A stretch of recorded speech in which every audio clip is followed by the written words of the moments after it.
اس بات کا پتہ حضرت نعیم رضی اللہ عنہ کو لگتا ہے۔ تو جب انہوں نے دیکھا کہ عمر بن خطاب رضی اللہ عنہ اپنے ہاتھ میں ننگی تلوار لیے، چہرے پہ وہ تاب لیے، بڑی تیزی کے ساتھ نکل رہے ہیں، آپ بڑی ہمت اور شجاعت کر کے بنا اپنے آپ کو سوچے کہ میرا کیا انجام ہوگا، آپ عمر بن خطاب رضی اللہ تعالی عنہ کے راستے میں جا کر دریافت کرتے ہیں کہ عمر، ماجرا کیا ہے، کس چیز کا ارادہ ہے؟ عمر بن خطاب رضی اللہ عنہ کہتے ہیں اس محمد معاذ اللہ ثم معاذ اللہ صلی اللہ علیہ وسلم کا قتل کر دوں گا۔ یہ بات سن کر حضرت نعیم رضی اللہ تعالی عنہ ٹھنڈے پڑ جاتے ہیں، اپنے آپ کو سنبھالتے ہیں اور ان کو دوسری باتوں میں مشغول کر کے ان کے دماغ کو پھیرنے کی کوشش کرتے ہیں، پر یہ کوشش ناکامیاب ہوتی ہے۔ حضرت عمر رضی اللہ تعالیٰ عنہ آگے کی طرف نکل پڑتے ہیں، تب حضرت نعیم رضی اللہ عنہ انہیں یہ کہہ کے روکتے ہیں کہ عمر، جانے سے پہلے اپنے گھر کا تو جائزہ لے لو۔ سنا ہے کہ تمہاری بہن تمہارے دین کو چھوڑ کر محمد کی دین کو صلی اللہ علیہ وسلم کو اپنا چکی ہے، وہ مسلمان ہو گئی ہے۔ ابھی اتنا وہ سننا تھا کہ عمر رضی اللہ تعالی عنہ اپنے پیروں کو ٹھہرا دیتے ہیں اور اپنے راستے کو جو محمد صلی اللہ تعالی علیہ وسلم کی طرف گزر رہی تھی اسے روک کر اپنی بہن کے گھر کی طرف کر دیتے ہیں۔ اب یہ غصہ پہلے سے زیادہ بھڑک چکا ہے، آپ اپنی بہن کے گھر کی طرف بڑی تیزی کے ساتھ مڑتے ہیں اور آپ اپنی بہن کے گھر کے دروازے کے پاس پہنچتے ہیں۔ آپ کو کچھ پڑھنے کی آواز آتی ہے، آپ سمجھ جاتے ہیں کہ اندر معاملہ کچھ اور ہے۔ اندر 3 لوگ موجود تھے۔ پہلا حضرت خباب رضی اللہ عنہ، دوسرا حضرت فاطمہ بنت خطاب رضی اللہ عنہا، تیسرے آپ کے شوہر حضرت سعید رضی اللہ عنہ۔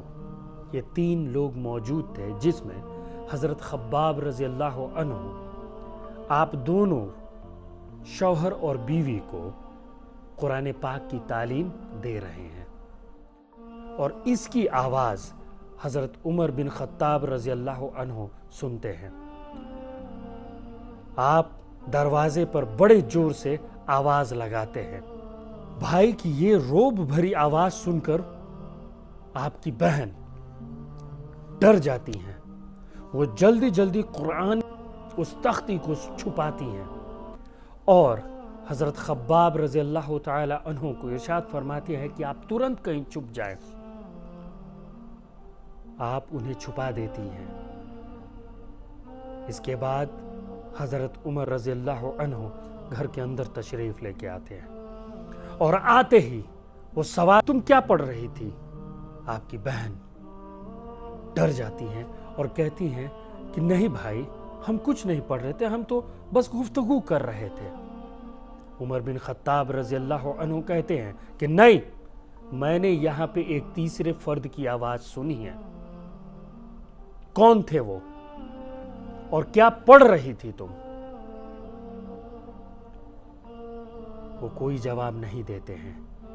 اس پر حضرت عمر بن خطاب رضی اللہ عنہ حضرت سعید رضی اللہ عنہ، جو کہ آپ کے بہنوئی تھے، ان سے دریافت کرتے ہیں کہ کہیں ایسا تو نہیں کہ تم بغاوت کر بیٹھے اور دین اسلام کو قبول کر لیے، تم مسلمان ہو گئے؟ اس پر حضرت سعید رضی اللہ عنہ اپنے سر کو حامی بھرتے ہیں اور کہتے ہیں کہ ہاں عمر، ہم مسلمان ہو چکے ہیں۔ یہ سننا تھا کہ حضرت عمر فاروق رضی اللہ تعالی عنہ اپنے بہنوئی کو اٹھا کے پٹک دیتے ہیں اور ان کے سینے پہ چڑھ جاتے ہیں اور ان کے چہرے پہ مارنا شروع کر دیتے ہیں۔ یہ ظلم برداشت ہوا ہے میرے دینی بھائیوں۔ اسلام ہمیں تو تھالی میں سجا کر دے دیا گیا، ہم اس کے احترام کو نہیں جانتے، اسی لیے ہمارا دل اسلام کی اس کیفیت کو نہیں سمجھ پاتا۔ اب بہن کیسے برداشت کرے؟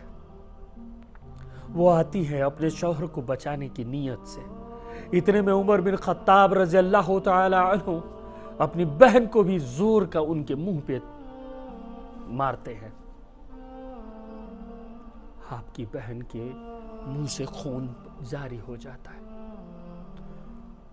آپ کی بہن بھی کم شجاعت والی نہیں تھی، آپ کی بھی چرچے لوگوں کے درمیان تھے کہ بھائی کی طرح ہی بہادر ان کی بہن بھی ہے۔ آپ عمر بن خطاب رضی اللہ تعالیٰ عنہ کی آنکھوں میں آنکھیں ڈال کر کہتی ہیں کہ اے اللہ کے دشمن، تو نے مجھے اس لیے مارا کہ ایک اللہ پر ایمان لائی؟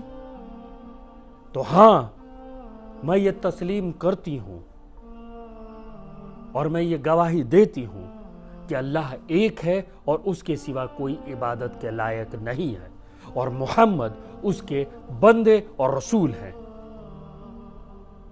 عمر بن خطاب رضی اللہ تعالی عنہ اپنی بہن کے چہرے کو دیکھتے ہیں، کیا دیکھتے ہیں کہ ان کے جرب سے ان کی بہن کے منہ سے خون جاری ہے، اور اس کے بعد ان کے اندر ایک عجیب سی رحم دلی اللہ تبارک و تعالی نوازتے ہیں، وہ ترنت تمام غصہ ٹھنڈا ہو جاتا ہے۔ اور عمر بن خطاب رضی اللہ تعالیٰ عنہ اپنی بہن سے کہتے ہیں کہ لاؤ وہ جو تم پڑھ رہی تھی، مجھے دیکھنا ہے۔